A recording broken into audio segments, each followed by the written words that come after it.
Hello, welcome back to Up the Villa opposition preview time. Joined again by Stephen from the Toffee Blues. How you doing, mate? I'm good, mate. Yeah, yeah. Of course, the Toffees are not doing too badly early on this season, so everyone's quite happy.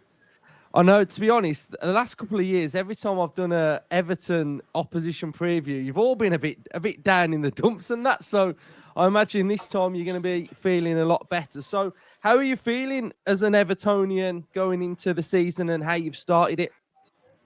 Well, I mean, the Leeds game, we were all a bit down in the dumps after that one. But when you look at, the Tarkovsky decision, it was one that the whole league was sort of talking about. But apart from that, I think we were just poor going into that game. None of the players seemed to really click.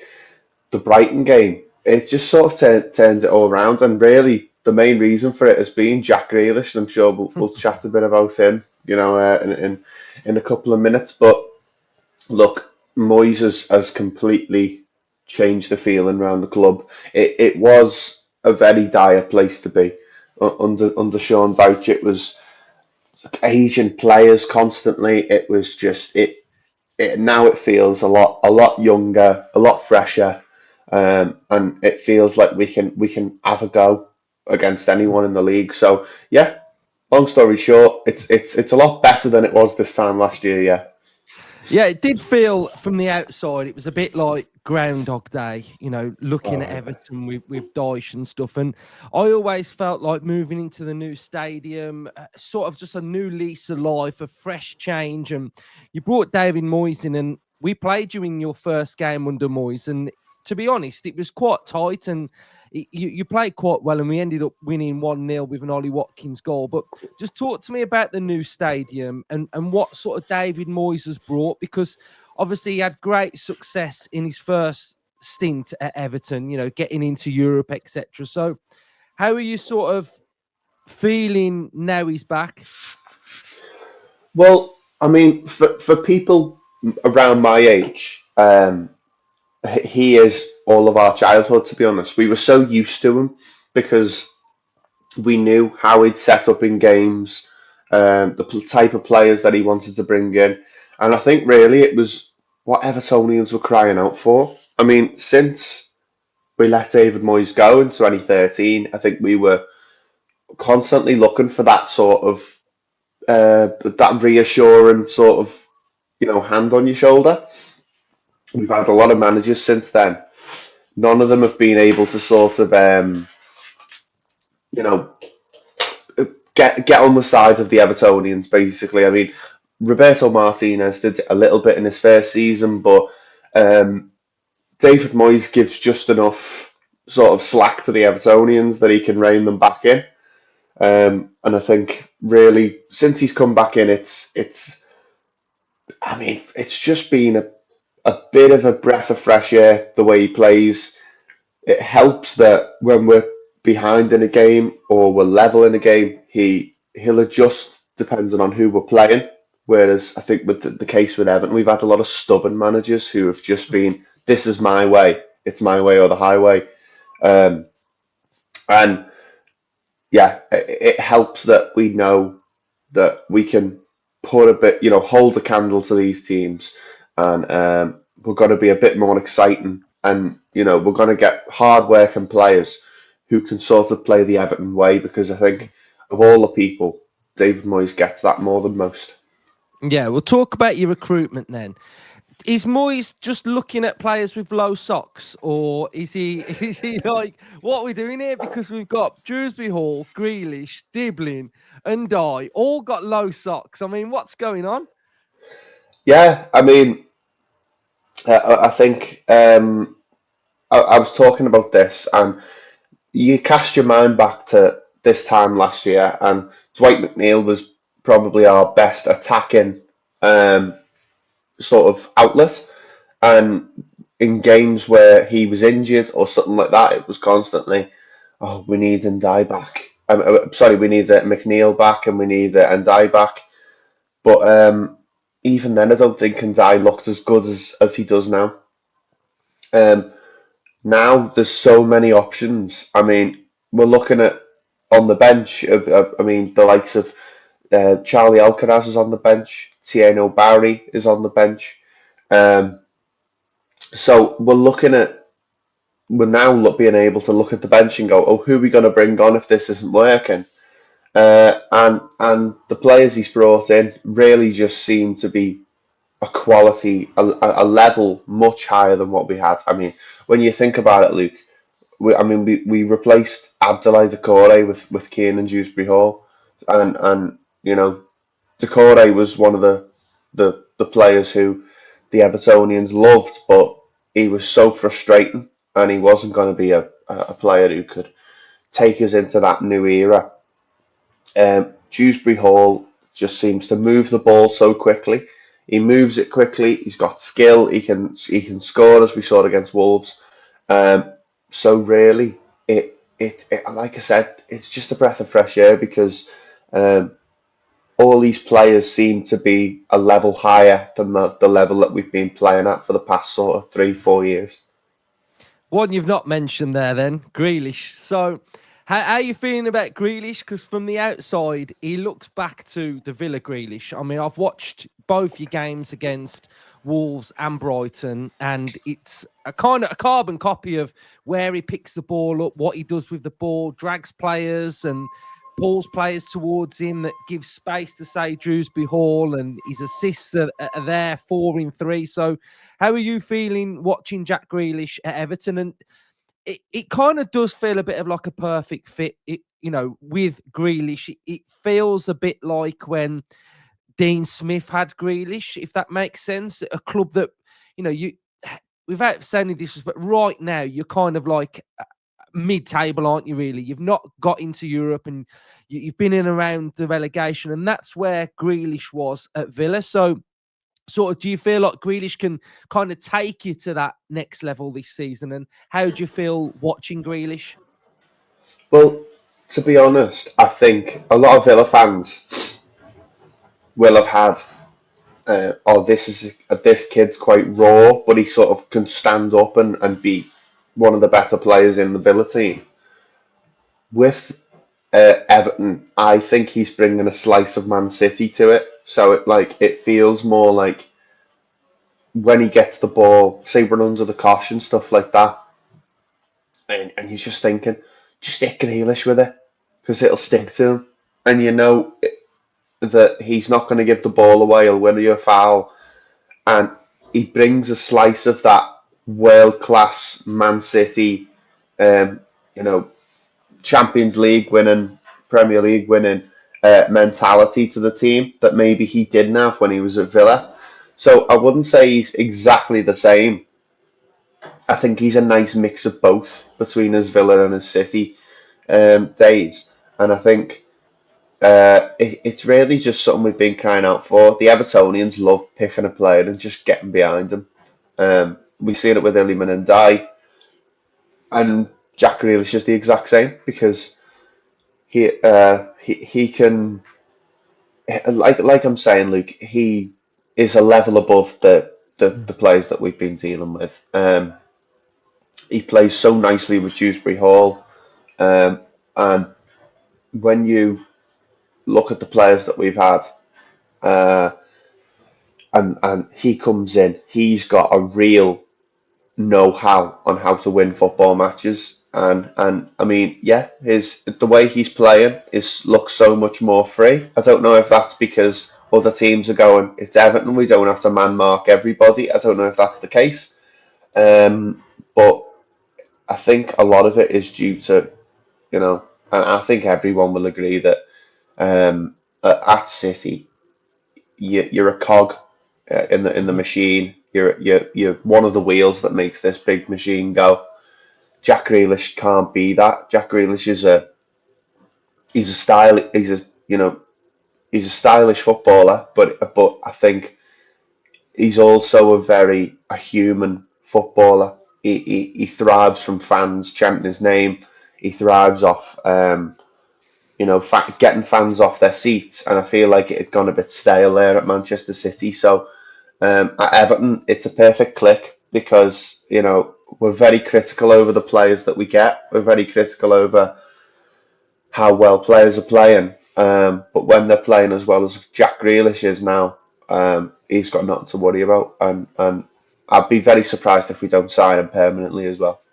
Yeah, it looks like the perfect fit for me. So, talking about like your new players, t- touch on your system at the minute. Then, so how are you sort of playing? How are you building up? What are you sort of trying to be? Are you trying to get to be a bit more possession based, or are you still trying to sort of hit on transition at times? Yeah, I think I wouldn't necessarily say that we're a possession-based team, and I wouldn't say we're a low block and wait for an opportunity team. I think the two in midfield, Adrissa Gay and James Garner, are really important. Um, those two have been fantastic, I think, the last couple of games in just stopping attacks, winning the ball, playing it, and getting it going quickly. Um, we're having a little bit of an issue with the defence at the moment, which I'm sure you'll ask me about a sort of a weak side of Everton. But yeah, it's in terms of the attack, it's very much a run the channels, get the ball in the box, but a bit more of a skillful way of doing it, if that makes sense. It's not. It doesn't look ugly. The way that the Ndiaye goal against Brighton, the Grealish setup is really a good example of that. And I think David Moyes has built a team of good footballers that can play in two or three positions. So it's very much a it can. I've noticed it is a lot more possession based though than it was. The Evertonians can be a little bit frustrated with how possession based it can be. Um, with just have a go now, and it's getting pushed to the side, it's getting pushed back. But in terms of the system, we're still one striker up top. And it's pretty similar to an old David Moyes system, a 4-4-1-1. He's playing Dewsbury Hall just behind the striker, which I wasn't expecting. I thought he'd be more of a number six, but he's more of an attacking number eight type player. And I think he's one of them that can play in a few positions. But really, it's simple football, I think, to be honest. And I mean, we're getting the ball out wide. We're looking to do sort of plays that come straight off the training ground, basically. A lot of the goals that we've scored, that's come off the training ground. But like I said, having the likes of Dewsbury Hall and Grealish, that helps because you can't execute them without class footballers. So.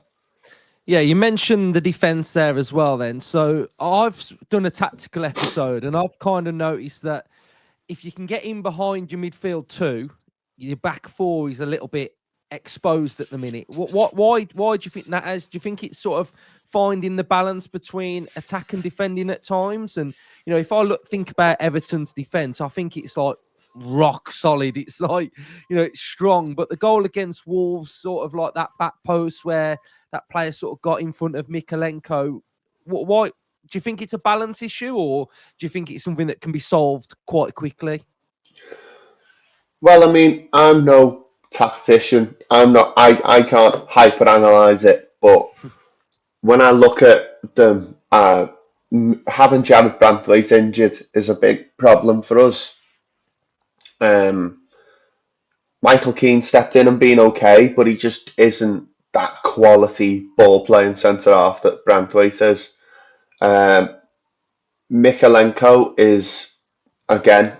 He's just a player that you have, but I mean, he's not going to be like a Luca Dean. Luca Dean was quality. I think there's a bit of a sense that the players don't quite know how to play together, which is a bit weird. And I think that's where it comes from. I think a lot of Evertonians in the transfer window would have liked another right back, so that Jake O'Brien can move to centre back with Jared Branthwaite. That didn't happen, and now Jake O'Brien's gone at least till January. Jake O'Brien will be playing at right back. So Yeah, I think really it's just a case of a troubling ball in behind can be the problem. It was the same with that Ollie Watkins goal that you mentioned in David Moyes' first game. I think, yeah, I think James Tarkowski looks unsettled. Um, I think Mikalenko looks unsettled. He doesn't look quite as good defensively as he was last season. So yeah, I think there's a bit of a gap between the number sixes and the back four, and I think we need to plug that hole because those two midfield players for the fast transitions that we do are playing very far forward, which can leave a bit of a gap in behind. Yeah, that's definitely something I've spotted then. So, talk to me a little bit about your expectation then for the season. What would you say is like a good season for Everton? Personally, I want the Conference League. I want to finish eighth. I think getting into Europe would be the absolute best, the absolute top of the mountain.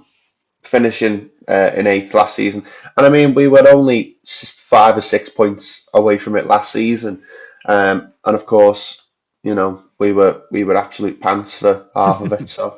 Um, so I think if we can do crack that top half, I don't want to be. I mean, I don't want to be looking behind me again, and I want to be sort of looking up how Villa have been the last couple of seasons, instead of it being just one of the teams that make up the numbers. Basically, I'd like to achieve something, in No, the sense that, yeah. no, I'd say that's pretty realistic, to be honest. So when we did our season predictions, I had you in 10th, and I thought that was me saying that Everton were going to do good. But I could actually see you finishing higher than that now based on the start that you've had and the players that you've brought in. So what have you made of Aston Villa so far this season? I mean, it's not been great, but from the outset, what are your thoughts? Well, yeah, I mean, look, Villa are going to come into their own a bit. Does the whole Emi Martinez situation hasn't helped? I don't think. Um, Losing Jacob Ramsey is a bit of a weird one. I wasn't expecting him to leave, for Newcastle, and I think the defence again, same as us, just looks a bit off kilter. I'm not the same as it was last season.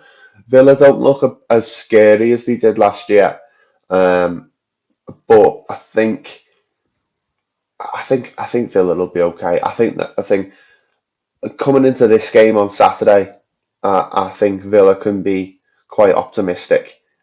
You guys are desperate to get that first win. Um, we're sort of all going to be on a bit of a, oh, everything great, and Evertonians will just be, something will go wrong and the whole ground will go. But no, I think Villa will. I mean, from 2 games I haven't seen too much, but I've noticed in the highlights that I've seen that they just look a bit more unsettled than they did last year. And I think that comes from the good form that Villa have been in the last couple of years. That something like the Emi Martinez situation, I think, has unsettled a lot of the team. And I don't think players really understand how unsettling it is. Um, the likes of Isak as well. I think they just don't understand how unsettling it can be for an entire team of players if one of the big people in the dressing room is like, "Oh, I don't want to be here anymore." I mean, you wouldn't do that if you were in any other job, but I think Villa will be okay. I'm not sure who Villa have brought in really. I know it was a bit of a quieter summer than you would have expected, and I know Amadou Onana's injured as well. So um, I think with Villa, I think Villa will just hit form. I think it'll be. I mean, we've hit form now in August. Now September is going to be a tough month for us, I think, because we go on, peaks and troughs. So um, Villa have been able to get a bit more of that consistency. So it's a bit of a shock for everyone, I think, that Villa have started the way they have. Um, but to be honest, Luke, I wouldn't be too worried because I think Villa have got enough quality players to come, and still challenge for Europe. Cheers, mate. You've made me feel a bit better. So we'll talk about the game then.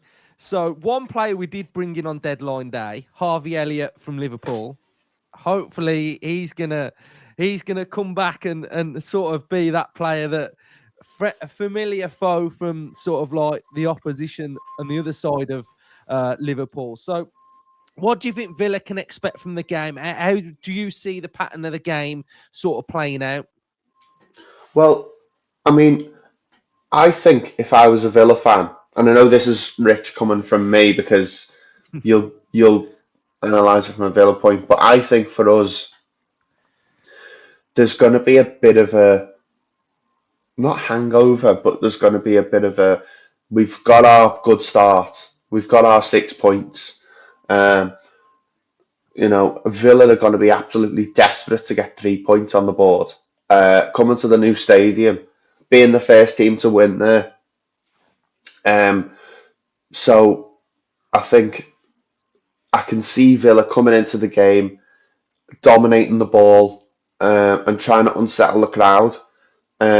One thing I will say, Luke, is it isn't Goodison Park where you can notice, the fans will change it at a quick rate. It's a very intimidating stadium, I think, to play at. I don't think um, people quite realise it until they're in there. I mean, Danny Welbeck stood up to take that pen against us, and it felt like the whole world was against them. And it was the whistling and everything like that, and the sort of quiet, you're going to miss this feeling from that the Evertonians were given was the silence was deafening. I hate to be cliche, but so I think for Villa need to come out and be quick on it because the ground gets loud if Everton are on top. I can see Villa scoring one or two. I'll ask you what the lineup's going to look like because there's a couple of players that always we struggle with. Elliott, I think, is a really good signing. Um, reminds me a lot of the type of player that we'd sign at the moment. And I think Elliott and Villa, that sort of works really, really well. I know you got Lindelof as well, didn't you? Who I think is a player that we were after as well. So in terms of the patterns of the game, I think it's going to be a lot of Everton trying to sort of wait for the opportunity and transition against Aston Villa. I think Villa are going to dominate a lot of the ball. We're going to be trying to have those opportunities. We might have better opportunities. It depends on whether we can put them away. It's still unsure about, I think it will be Beto who starts up front. It's still unsure what's going to be the situation with Tierno Barry, but for Everton fans, it's all going a bit too well, basically. That I think Villa have got a really good opportunity to come and spoil it, and I've been saying this all week. So I'm looking at it with one eye open, really, that something could go wrong. But I think if I was a Villa fan, I'd be a bit more optimistic than because you've got nothing to lose really. That you've been in had a bad start, but I think I'm a bit nervous going into it on Saturday, basically. Well, mate, your insight has been brilliant again. When I had you on last year, it was great. And Villa fans, Everton fans, we have that respect. So I wish you well for the season. It's great to see you sort of like talking positively about Everton now, because whenever, like I said earlier, whenever I've spoke to an Everton fan, it's been a bit like, oh god, it must be a tough watch. But so I wish you all the best for the season, mate, and hopefully I'll get you on for the reverse fixture at Villa Park. Yeah, I mean, thank you so much for having me on again, Luke. Like I said, we've been doing these for a couple of years now, and I'm always dead miserable when I come on. Especially the ones at Villa Park. I hate going there. But yeah, thank you so much. And like I said, like you said, the Villa and Everton fans sort of the same thinking. Yeah, I'll see you in a few months for the Villa Park game. Cheers, mate.